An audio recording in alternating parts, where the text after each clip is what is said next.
Good morning and welcome to the Expat Show, especially for expats in Germany.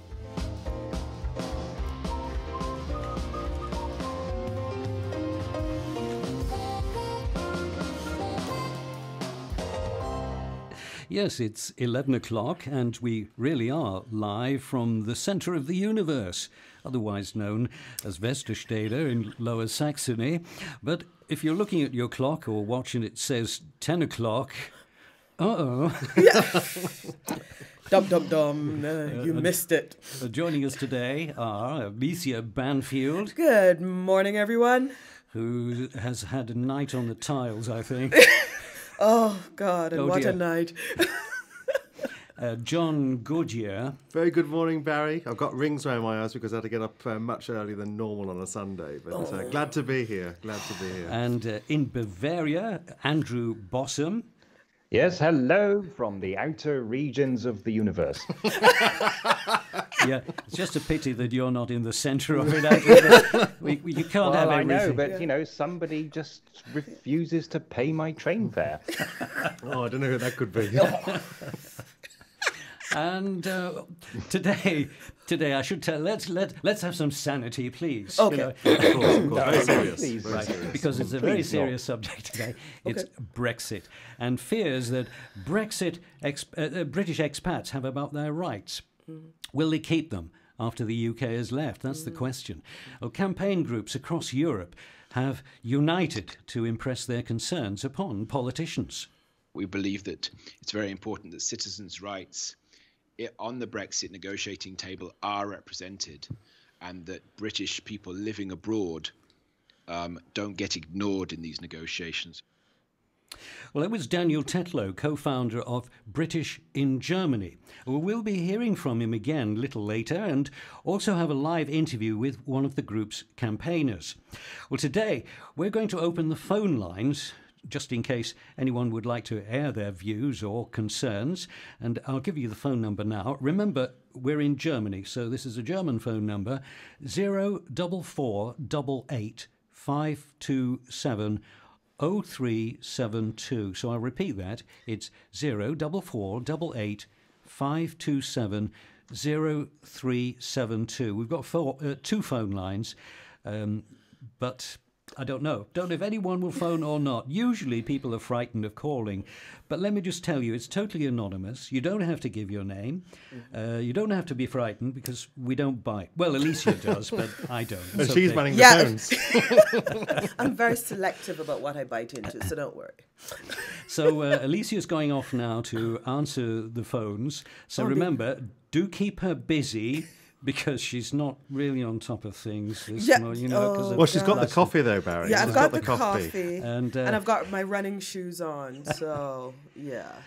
And Alicia, just before you disappear, in the last month, when our man Scott Hazlitt was here, he aired his views about homeopathy. Yeah. Right? Well, a couple of listeners heard about your medical background and would like to know why you didn't challenge him. On homeopathy. Yeah. Well, the main reason is I'm not a homeopathy expert, and I try very, very hard not to speak knowledgeably about things I have absolutely no knowledge of. That's the first thing. So, well, yeah, that's the main reason. It has been around for a long time. There are those who swear by it, so there must be some basis to it. And the principle actually is sound because if you think about it, it's the same principle. It's a similar principle to how immunization works, where you give people a little of what makes them sick. Hang on. Isn't homeopathy this business about one molecule in a bottle? Well, you give them a little of what will make them sick. That's the principle. I'm talking about the principle here, Barry. Yeah. The principle. So in principle, there is a sound backing to it. Really? Because your body has...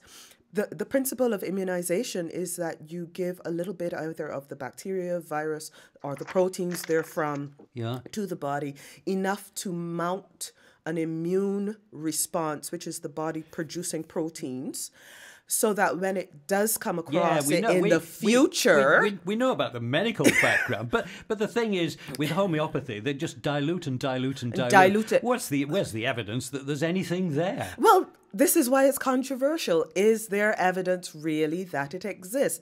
This is not my branch of medicine. I haven't looked at the studies and done a meta-analysis and systematic review of studies out there, which is my area of specialty, I should say, public health.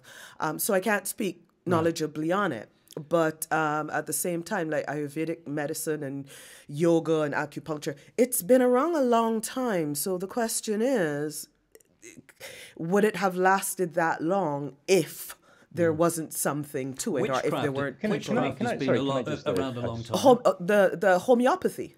No, witchcraft has been around a long time. Exactly. Sorry, exactly. Sorry, Andrew, you were going to say. I was just going to interject. I mean, my thing is, okay, so worst case scenario, homeopathy is no more effective than the placebo effect. Yeah, yeah. But the placebo effect is a thing. So if you give somebody a placebo and it helps them, then that's a good thing. Yeah, right. And the placebo effect has been proven clinically time and again to be a thing. Literally mind over matter. If people think they're getting treated, often their mind will respond as if they are treated. So there you are. That's the answer for the doubters. For the cynics out there, good for you. I think we'll leave it at that now. I'm sorry that Scott Hazlitt can't be here, because we would have asked him about this as well. But he can't join in this discussion. He was actually on his way to Parma, where he was all set to join some expats at a bar there and do some interviews for us about Brexit. So if you're listening to us in a bar in Parma and expecting to meet a gentleman with a microphone and a pot of tea, well, that's actually better than the rolled up umbrella and the red carnation, isn't it? Well, to meet someone. Well, we're going to disappoint you because he's not there. His flight was cancelled. Oh. Yeah, that's not good. Yeah. The trouble is we don't know where he is now. Oh, he's missing in action. He's gone AWOL. All right, we've got to hunt him down.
This is the Expat Show for expats in Germany. And it's 10 minutes past 11 right now. Just a reminder about that phone number again, if you'd like to call in about Brexit. It's 04488 527 0372. That's 04488 527 0372. And we look forward to your call. If you have any concerns about Brexit, or maybe you just want to have a moan about Brexit in general, we'd love to hear from you. Well, in a moment, we'll actually have a live discussion that you can take part in. But first, let's look at some of those concerns. Earlier, I spoke to Daniel Tetlow, a founder member of British in Germany. It's a campaign group representing the interests of expats. I asked him to outline some of the biggest issues that could affect expats after Brexit.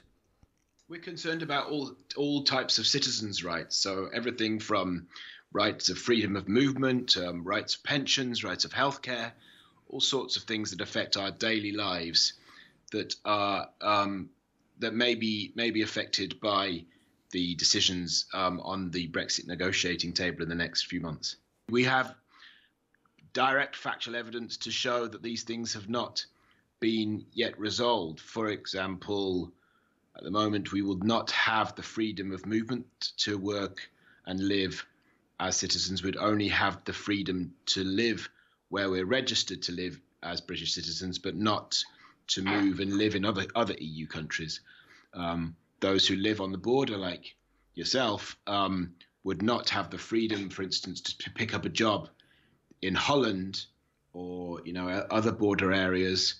You would only be able to work in the country where you were registered, and we think that's not right. We think that all rights should be respected for those who moved to the EU moved to Europe before Brexit happens, and those should not be those cannot be changed with retrospect.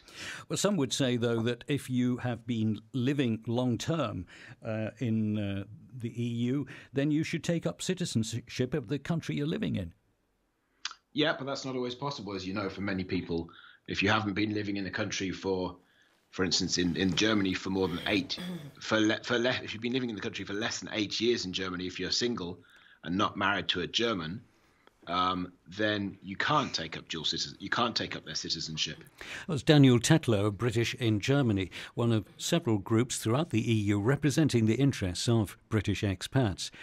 Now, this is such a serious issue that we thought it would be a good idea to open the phone line. So the number again is 04488 527 0372. And you can also find that number on the website. If you're listening via YouTube, there's a little video there as we are speaking with the number on it.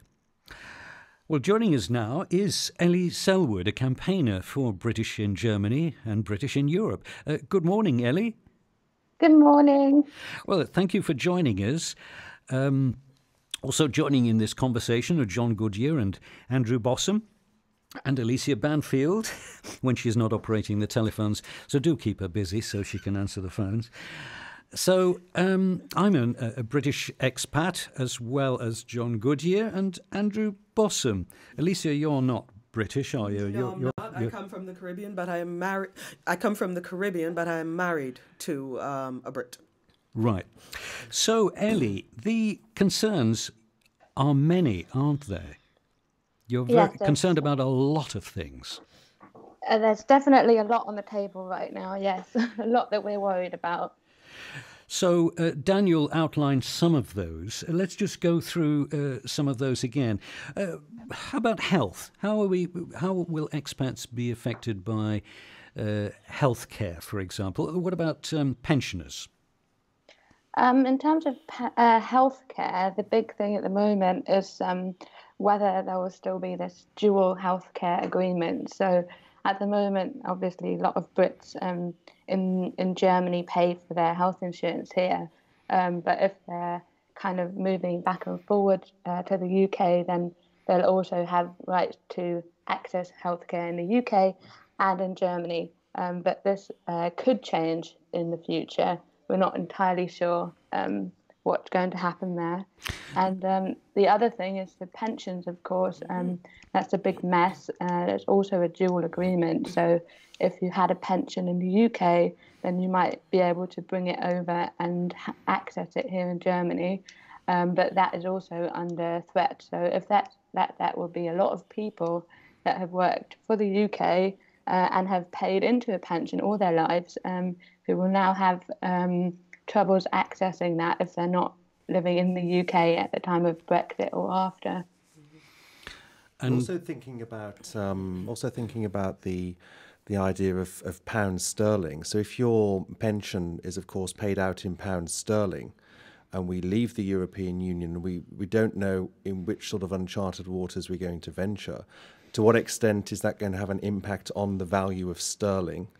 In other words, is your sterling pension in the UK being paid out in Germany transferred into euros? If the euro appreciates, then that could mean a huge, huge loss in people's retirement funds. And the whole process of Brexit is one of absolute and complete and utter uncertainty, because we simply don't know what is going to be agreed upon. We simply don't know, are these arrangements that are currently in existence going to continue, and if so, in what form?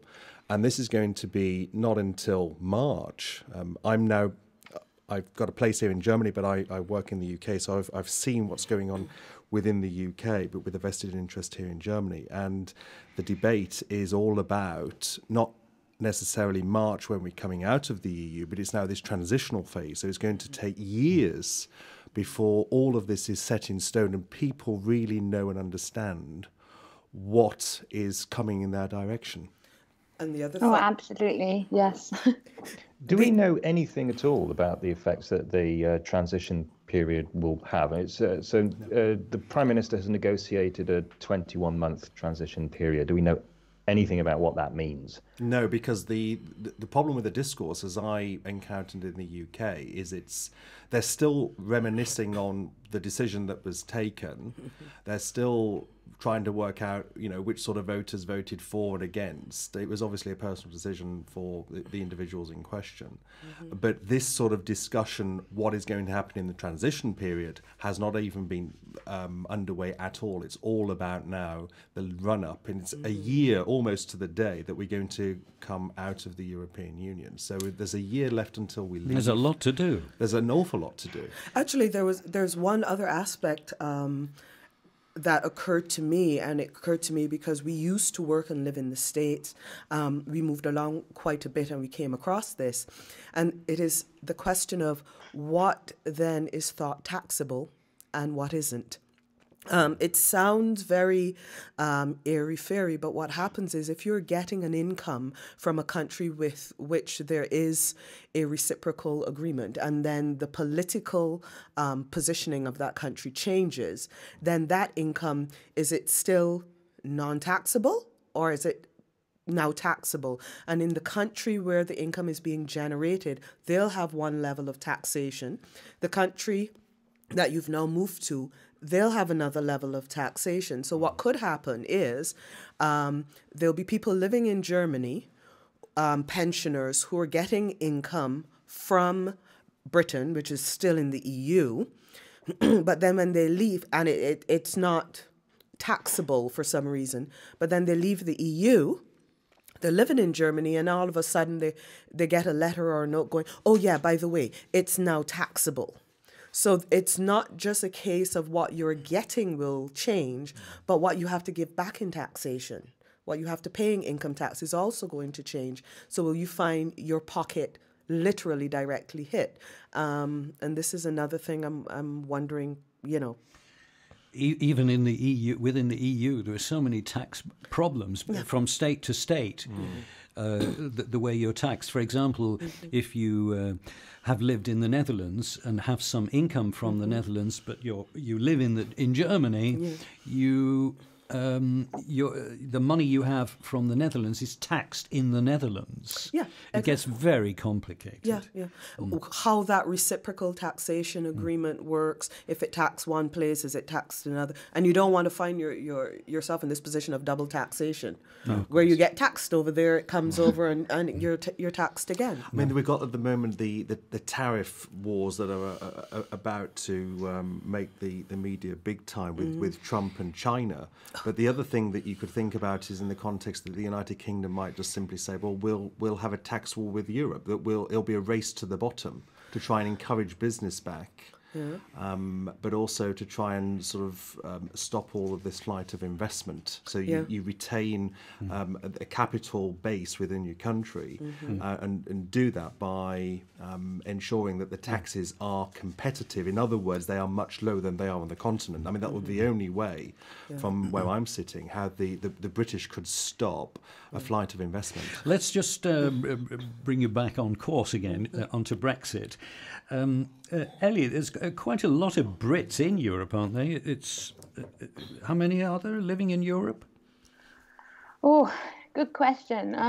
There's definitely a lot, many thousands. I don't have the number to hand right now.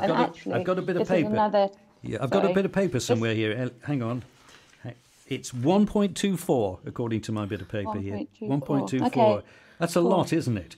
And Sorry, 1.24 what? Million? Million Brits living in Europe. Yeah. So obviously a lot of concern. And what would be interesting to know there, well, this is probably my mind looking at it, is what kind of demographic are they? Are they working age? Are they pensioners? Is it family units? Well, I know the top three countries are in this order. They are Spain, France and Germany. Germany's got around about, if my memory serves me rightly, I don't have the statistics in front of me, perhaps Barry can give us a hand. I'm just waiting. As soon as I've got the filing cabinet. Wading through masses of papers here. Is it 160,000? Spain, Brits living in... British citizens, 310,000. There we go.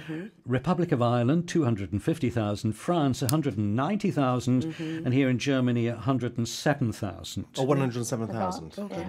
The problem is, actually, it's very difficult to get hold of statistics. I was talking to a journalist just a few days ago, and she mentioned that in the district that I live in, the Aschaffenburg district, there are a few hundred British citizens, of which so far 5 have applied for German citizenship.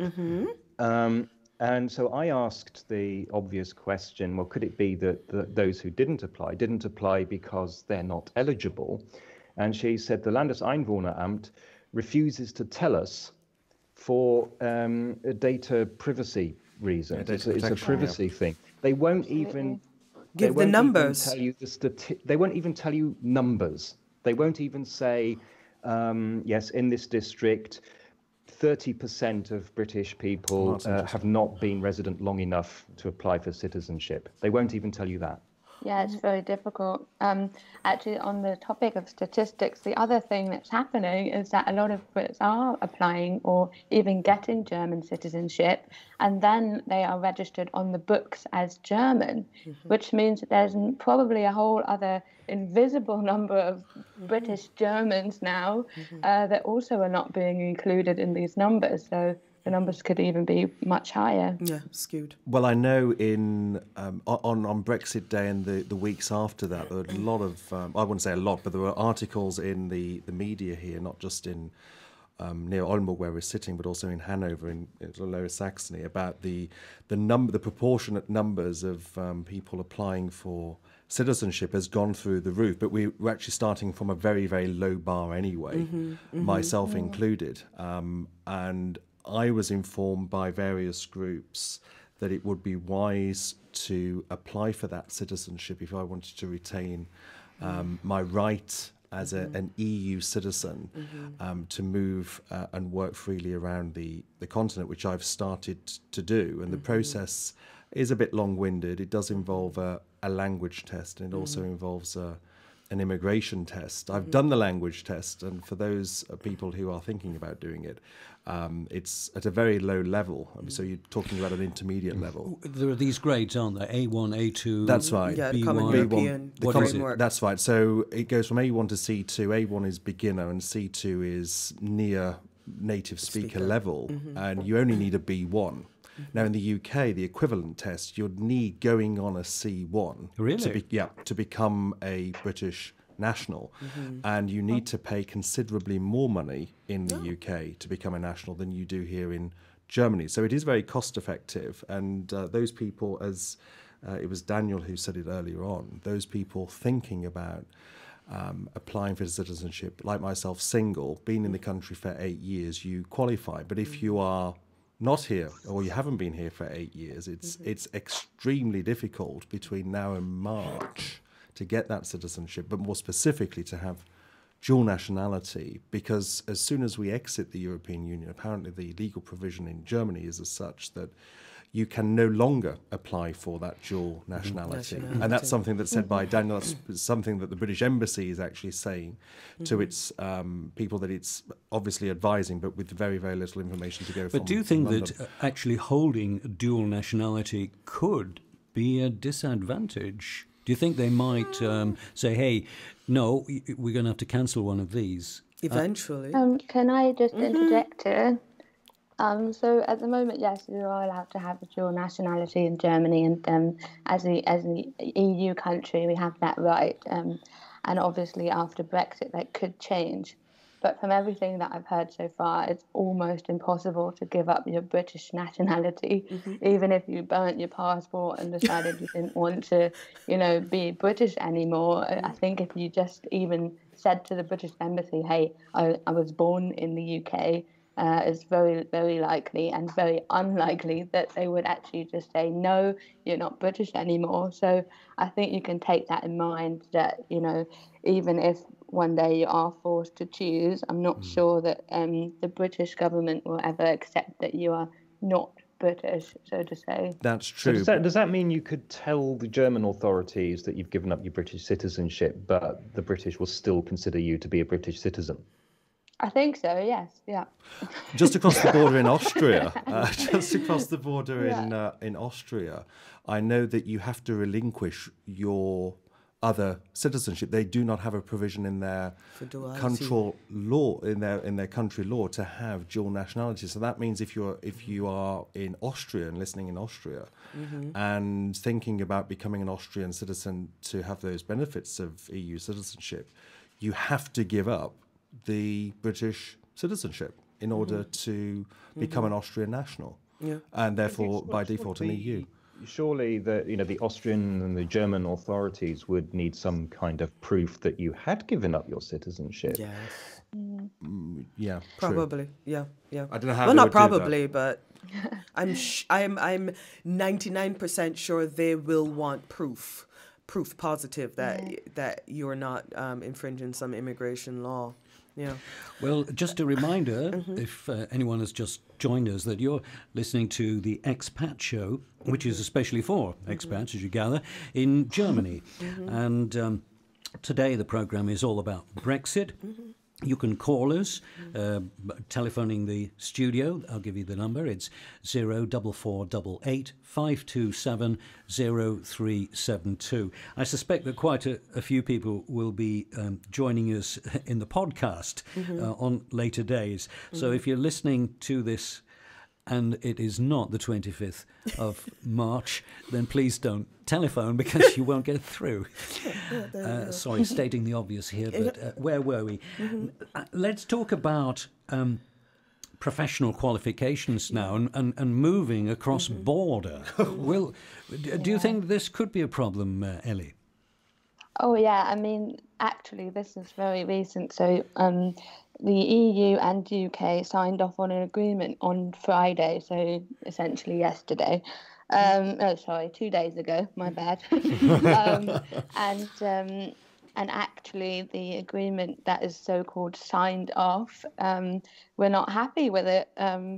As regards to qualifications, I mean, a number of people will risk losing that recognition of certain qualifications with the current agreement, and also we will be losing our rights to continuing freedom of movement. So at the moment, what the agreement states is that we have this thing called settled status. So you might have heard of this already. So if you live in say Germany, and you're in Germany at the time that Brexit happened and through this transition period, then you'll be given what's called settled status, which means that you will have access to the rights of the locals essentially in that country, and you can leave that the country that you're in, your host country, for up to 5 years and still retain those rights to live there.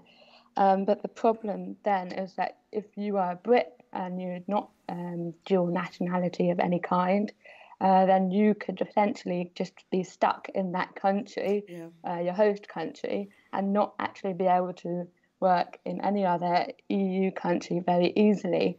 And that, as it stands, is a very difficult situation, I would say. I suspect that even after they've reached some kind of agreement and things are down on paper, there'll still be quite a bit of a mess. Even after that, I figure there'll be a lot of mess, because I can think of two categories of workers, two broad categories of workers who are going to have distinctly different issues. There are those people who have settled here or in the EU, and they're business owners. They have a fixed business, and maybe for them they're operating locally or regionally. So movement is not that important. But when you have professionals and consultants whose whole income model is based on movement, for example, you, John, educational consultant, people like my husband. Well, my husband is festangestellt, but he builds. Sorry, I forgot, English listeners. He's permanently employed with a company, but he is a power plant engineer, consultant, builder. And there are many people in his profession, and by its very nature, you build a power plant, you move on. I'm sorry, that's it. You're not in one place. So they'll have two completely different issues, these two. And though that big group of consultants, let me tell you, their whole income model and professional work depends on movement between different countries. And this is absolutely right. I mean, as Alicia's just said with regards to my own predicament, I work for an institution, a company that sends me all over Europe. And if we come crashing out of the EU, let's say I don't have my German citizenship, but they say, right, tomorrow you've got to go to Rotterdam, next week you're in Slovenia, and then the week after we want you to go to Poland. I mean, do I have to get a visa? Do I have to get a Schengen visa? If I have to get the Schengen visa, how much time will it take? It's not sort of a matter of going on a Ryanair or EasyJet website, booking the flight, going, doing the work, coming back. It's the whole administrative process that's now going to be embedded within the system, because Brexit was, after all, not necessarily a question on the European Union. It was actually a question on immigration. The main topic was, I mean, everyone accepts this now. The main topic was very much, it's to do with the movement of people in this globalized world. Talking of movement, what's the latest on Northern Ireland? Yeah. Hard border, soft border, no border. I mean, we saw this one coming. I mean, this is why Northern Ireland voted against Brexit, precisely because of this kind of problem. And it's just, there is no solution that will satisfy everybody, or even most people. I think that's true. What's interesting about the debate now, looking at it from, I've been in the UK since January, so I spent 8 years before that in Germany. But from January till about now, what's happened is the realization that we can't get what we voted for. The fisheries, for instance, that was a big news story this week. That, by the way, yes, you might be able to have control back over the waters, but we might not necessarily be buying your fish. And it goes mainly to the EU. That question has now flared up. The question before that, as Andrew rightly said, was Northern Ireland. And this is not just an issue with the European Union and Northern Ireland, it's the entire peace process, which is thrown into complete disarray, because if we want to control immigration and control borders as a country, it means putting in some form of fencing or some form of electronic controls or some form of stopping people or looking at their passports, which is a hark back to the day of these terrible troubles. And you know better than anybody else, Barry, what it was like in Belfast in the 1970s and 80s. Well, I worked there. Yeah, I had my first job as a director there, television director. Yeah. I mean, that isn't the problem, though, that when the referendum came, we didn't know what we were actually voting on. That you're supposed to first work out the details of what's actually going to happen and then have a referendum, because everybody was voting for something different. It was, we followed it very, very closely because of my husband. And what I was shocked to see there, and once it is later in America, is how emotional people are. You like to think that it's about rational thinking and knowledge, but what I saw time and time again was the fact that people really didn't care about, didn't know, and didn't ask sound questions to be well informed. What they did was they looked to the left, they looked to the right, they looked in the emergency rooms, they saw the changing faces, and it was this emotional reaction, no, no, no, like Chicken Little, the sky is falling. And what I thought, sitting, a bit dispassionately, because, as I said, me personally, I'm not British, was that the first thing was immigration. We're doing this because we don't want foreigners in our borders, or we don't want as many, we don't want this uncontrolled influx, which on one hand I understand. But for me, because now I am directly involved in a way, language-wise, the NHS. So what happened? Mass exodus of those people working in the NHS, shortly after the vote. Now the NHS is in crisis with the same waiting hours in emergency departments and to get on GP lists ever increasing to crisis proportions. Why? Because they do not have the manpower. Now, this is going to become, and this is a political issue, because what's going to happen is people are going to need doctors, nurses, medical assistants, and they have to come from somewhere. If in the UK they do not have enough right now to meet the demand, they're going to have to pull them in from somewhere. Okay? Which means, once again, there's going to be immigration. So basically, they've shifted from one end to the other. And then the other thing that people don't realize is going to be affected is your pocket when you go to the supermarket. Because imports and exports, the world is now globalized, okay? Walk around your house, put your hand on something that is 100% from your own country, it'll be hard, okay? So when you break that link, and what you are bringing, what you're buying comes from a country that you have to pay customs and tariffs on, the price goes up. So Amazon shoppers, welcome to the new world. I think there was this thing, wasn't there, a few months ago when these British politicians presented Michel Barnier with a hamper of British goods to show, sort of, look, this is what Britain is, and you're messing with the wrong nation. And several newspapers went through every item in this Brexit hamper and discovered that it had some connection with Europe. Well, the other thing is, Andrew, and China and Africa. But look at, even something like Marmite, apparently it's made by an Anglo-Dutch company. Well, talking of the Anglo-Dutch company, because this is very, very interesting. Since I've been back in the 11 weeks that I've been back in the UK, one of the big decisions that's been made is Unilever, which is on the banks of the Thames, one of the biggest buildings, one of the biggest corporations in the UK, employs 5,000 people, have decided to relocate after 100 and something year history their headquarters from London to Amsterdam.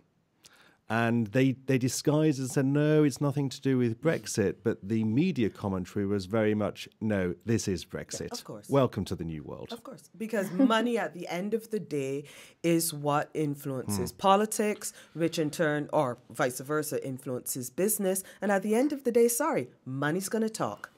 It will talk. Right. Well, let's come back to Ellie and her organisation, British in Germany. By the way, Ellie, how can people contact you if they want to join you? Contact you, be part of it, do something? How can they go about this?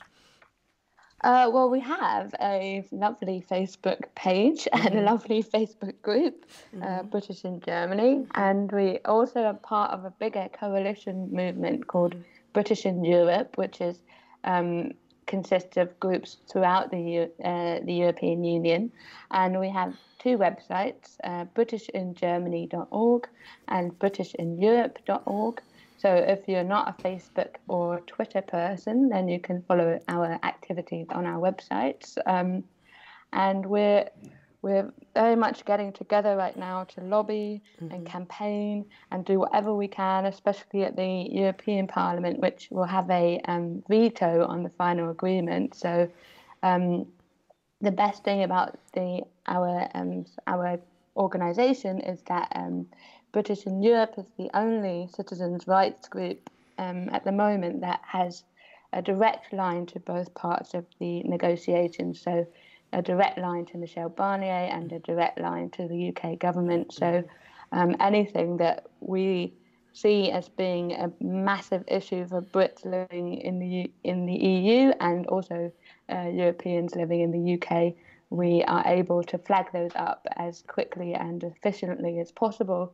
And we hope to continue fighting. So if anybody wants to get involved with lobbying or anything along those lines, then please get in touch. It'd be great. When people contact you, Ellie, what would you say are the major concerns? If you had to pick out one topic, what would you say was the thing that worries people most? Good question. I think at the moment it's probably the nationality problem. So as Andrew said before, the problem about having the dual nationality, that's definitely on a lot of people's minds. And I think also at the moment the other big thing is that the current agreement doesn't allow Brits with a non-UK partner to necessarily return to the UK and their partner have the same rights.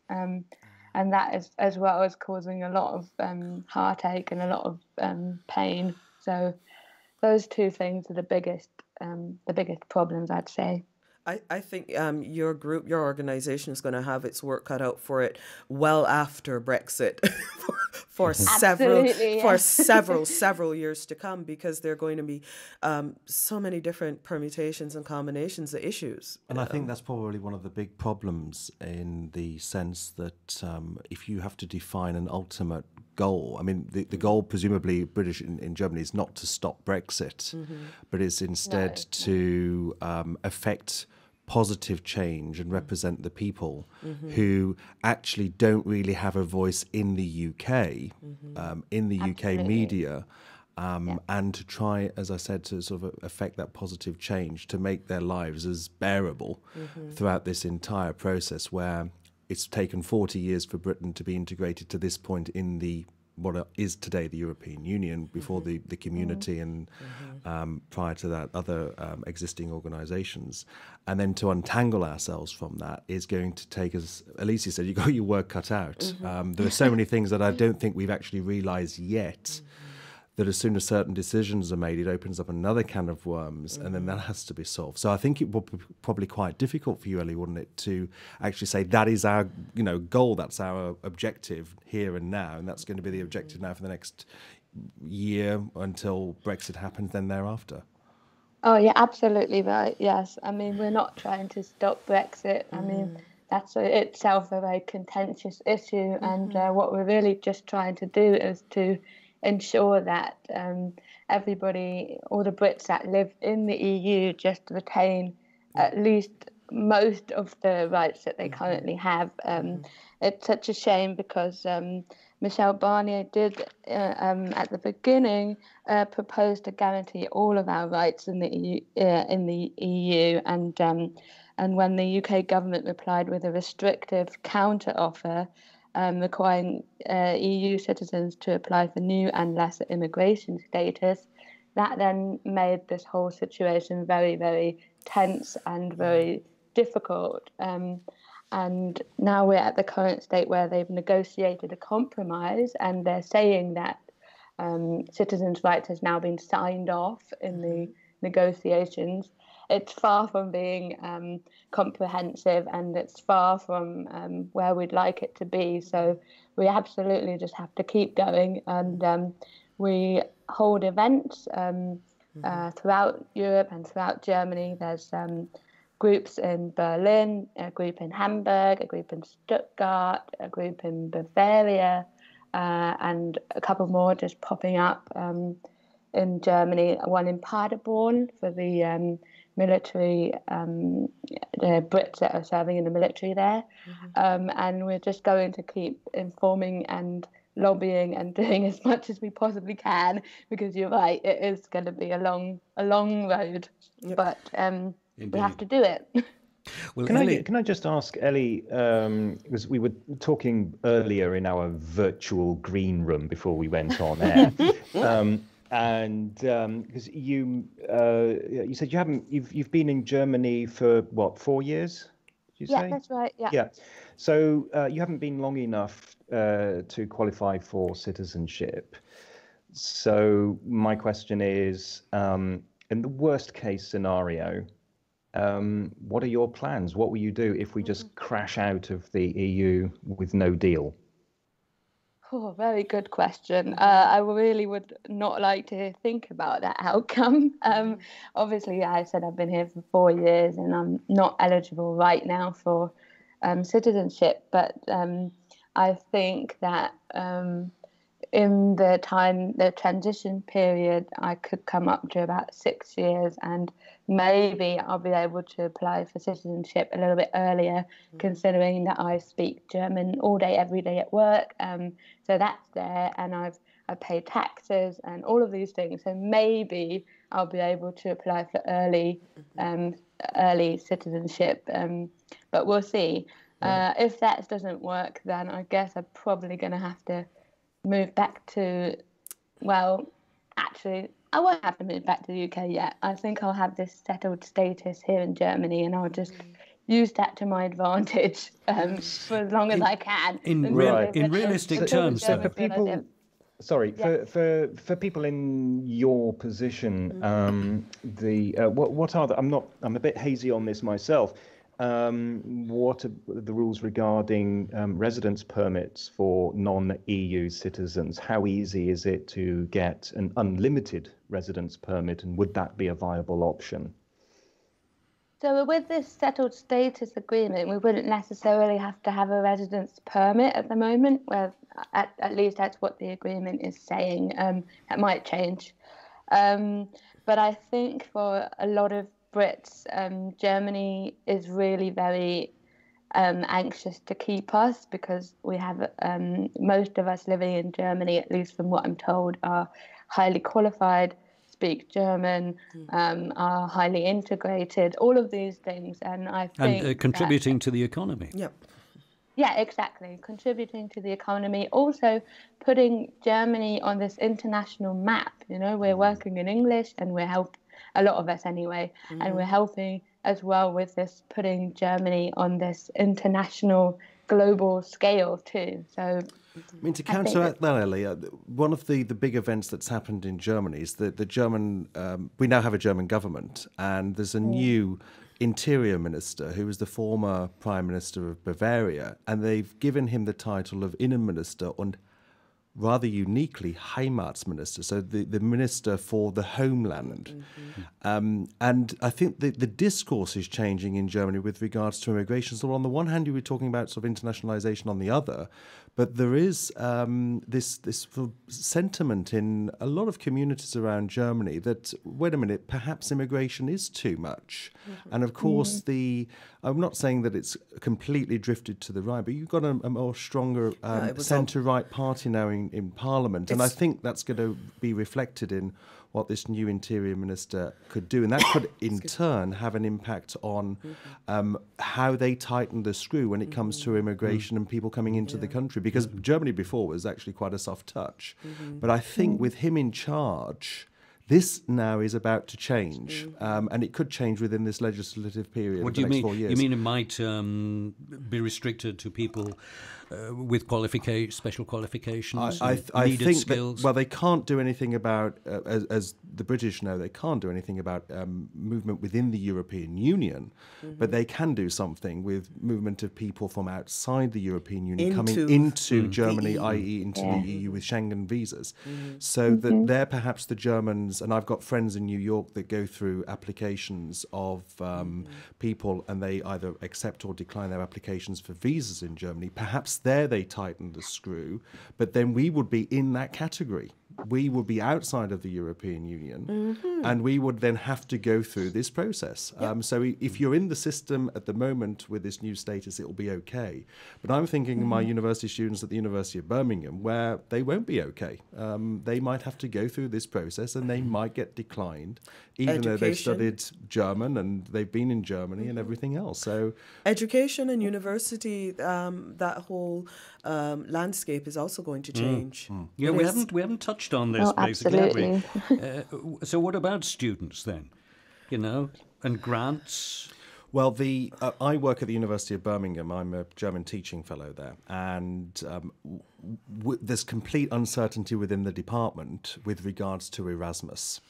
Now, I think what will happen with Erasmus, because the Pro-Vice-Chancellors and the Vice-Chancellors of the UK have got such a strong lobby, after all, they got through tuition fees for £9,000, they will lobby the government to protect Erasmus. In other words, the British government will then continue after exiting the European Union, continue funding the Erasmus programme, not least because Britain, disproportionately across Europe, they receive more Erasmus funds than most other countries, first of all, with regards to the students. But there's also an unwritten story with regards to research. The European Research Fund is disproportionately allocated more to the United Kingdom with its research bases right across the country than many other EU countries. So if that capital, that research funding, we're not talking about a few million, we're talking about billions of pounds here, goes somewhere else, then that would be, first of all, for the United Kingdom as a Bildungsland, as an educational country, it will be devastating for the for those universities that rely so heavily on research funding. And research funding is the aller und o, as they say in Germany. It's the most important thing. It's more important than tuition fees, because that's how they generate their funding. That's how they generate their money and finance their institutions. And not just that. You're talking about medical advances, pharmaceutical advances, scientific advances. A lot of these projects are going to lose their funding and grind to a halt, if not shut down completely, then have to wait months, if not years, for funding, and then go through a whole different process because the source of that funding is going to be different. And there'll be different rules and regulations. University education is going to get more expensive in the UK. There is no doubt about it. It's already very expensive. And it's going to get more expensive. Was it 9,000 a year? Yeah, it's 9,000 a year, but if you're outside the European Union, again, those fees apply to European Union nationals. If you're outside, if you're from China, I mean, the University of Birmingham's makeup, we were talking about this in the car, Barry, on the way here. The University of Birmingham, I'd say 1/3 of all students now are from China. And they're not bringing their 9,000, they're bringing more like 90,000 into the country. If you think about the amount of money... 90,000? Oh, yeah, that's the modus operandi. I would say let me get this straight, 9,000 in terms of tuition fees for home students. They pay double or triple in some cases. They've then got to pay for all of the visas to come into the country. They've then got to pay their accommodation. They're putting money into the economy. They're going to all of these sort of top designer shops throwing money into the economy that way. We're talking about per head, I'd say quite easily, a Chinese student will bring into the country 100,000. So if that is now open to the free market, that European students would have to pay those sorts of fees, they wouldn't come. They simply would not come. It would be disincentivizing. But once again, brings it back to that point of irony that I raised before. The whole, the underlying emotional drive behind Brexit was all of these foreigners coming in. But increasingly, the China modus operandi has been accept our students, we give you mad money, breaking it down to its most basic level. So what, and it has been noted in the United States and in Canada, increasingly you have this huge influx of Chinese students, to the point where how the campuses, how classes are run. In one instance, I heard they had a class where the students didn't even speak English. And what the Chinese students had was headphones in and the class being translated into Chinese. So there were these Chinese students on campus, and it wasn't like a dozen, it was hundreds of them, and they didn't even speak English. Wow. But it was quid pro quo. Yeah, we'll invest in your university, take our students. We'll pay for this technology to put in so you can take our students. So what's going to happen is, and universities, they need the money. They don't want it. They need the money, so they take it. And this is going to be a culture that you will see it in UK universities. So once again, whether they like the immigration or not, what they're going to see is an increasing number of foreign faces. Anyway, immigration back at their door. Mm-hmm. Yeah, you're right. So it's when I was watching this unfold, I had to tell you, I was thinking at the back of my mind, yeah, this is going to be an exercise in utter irony. Utter irony. Yes, it is. It's ironic. Yeah, that's ironic. the best word to describe it. But at least we got to enjoy the spectacle of Nigel Farage flinging fish into the Thames. Yeah, actually, as I was watching it, I'm there like, oh, this is a replay of the Boston Tea Party, an act of defiance, throwing the British tea over. I didn't think of it in that. Yeah, that's a very good one, Act of Alicia. defiance, throwing the fish over. Well, he's a good publicist, isn't he? Oh, he's something. But the thing about people who are so charismatic like that and who appeal to people's emotions is that often they create this very emotional landscape, and then they walk away, and the carnage that is left when people finally wake up. I'm sorry to draw a parallel, but once again, Hitler and Trump. We're getting into dodgy territory. No, here. but he whips them up into this frenzy, Yeah. and then by the time they leave the landscape and the carnage is left behind, then people come out of this, you can almost call it like a post-ictal state where they wake up and One they thing he realize, does. oh my God. One thing he does though is he does get stories onto the front page. Exactly. Because I what would he say- says I is mean, emotional. I may get a bit political. I think some of us would actually wish that Nigel Farage would leave the scene. He keeps coming back. And of course, the supreme irony of this. It's like gastric you reflux. talk about ironies. He was married to a German and then ran off with a French woman. I So mean, there's he's a another irony to Europhile. this entire Brexit debate. I was actually, in preparation for today's show, I was watching the coverage of all of the votes coming in on the day on YouTube. There's sort of like 10 hours of footage there.